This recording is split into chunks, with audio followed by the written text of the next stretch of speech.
Epilogue. Rainbow Dash awoke to sunlight piercing her eyelids. With a groan, she rolled onto her stomach and groggily blinked awake, only to find herself under a veil of darkness. Her deep sigh was almost enough to ease her back to sleep, but instead, she sat up and brushed the irritating rainbow locks out of her eyes. Honestly, she got that the elements would heal injuries, but did they have to make her mane grow like a weed, too? She let her gaze lazily travel around the large guest chamber she was currently occupying with heavy eyelids, just enjoying how the natural sunlight seemed to make it glow. It was much fancier than her bunk in the barracks had ever been. Silk purple curtains hung from the window, and a plush blue rug lay comfortably underneath the Pegasus's belly. Not as comfortable as a cloud would have felt, but there would be time for that later, wouldn't there? What a giddy thought. A large downy bed was pushed into one corner of the room, untouched.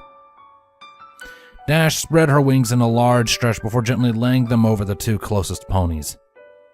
Fluttershy pressed more firmly into Rainbow's side, while Rarity tugged at the wing as one would a warm blanket. Neither awoke.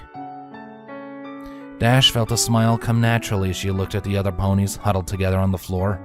Applejack and Twilight laid atop one another in a tangle of limbs and tails, the former letting out a loud snort whenever the unicorn would shift against her. Pinkie clung to Rainbow's newly grown tail, snoring gently and drooling just enough that Dash was almost tempted to wake her. Rainbow yawned, leaving her friends be, and turned her gaze out the window. The sun was just peeking over the mountain, bathing the country in a gentle, golden glow. It wouldn't get much higher than that for a while now. Princess Come Back from the Moon Like Nothing Celestia insisted that the world needed to adjust before it took on high noon again, and no pony was exactly keen to argue about daylight anymore. Celestia was a problem. Not the biggest one there was, of course, but she had insisted that things could go back to normal, and was utterly shocked when the ponies had explained exactly why that wouldn't work. She would need time to adjust to the new world. That much was obvious. Rainbow groaned softly as she thought of all the work that she had in the days, and wasn't it great to have days to come?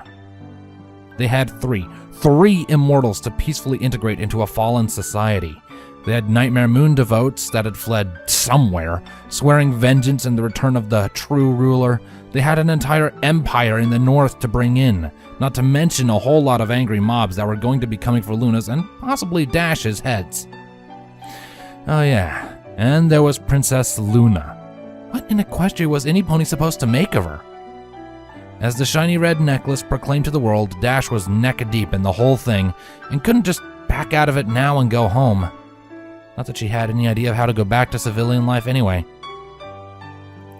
Dash's life was about to get that much harder and even more complicated, and she was not looking forward to it. But the sun was shining, and her friends were all resting safe around her. Wasn't that enough? Fluttershy mumbled something in her sleep and nuzzled Dash's side, curling even closer. Rainbow looked down at her with a smile so warm she was sure her fillyhood friend would feel it and wake up. Dash gently nuzzled Shy back before letting her head fall lazily between her hooves, content to just listen to the breathing and feel the heartbeats around her. Fate, destiny, time travel shenanigans, they could all do their worst. This right here, this was enough. It would always be enough.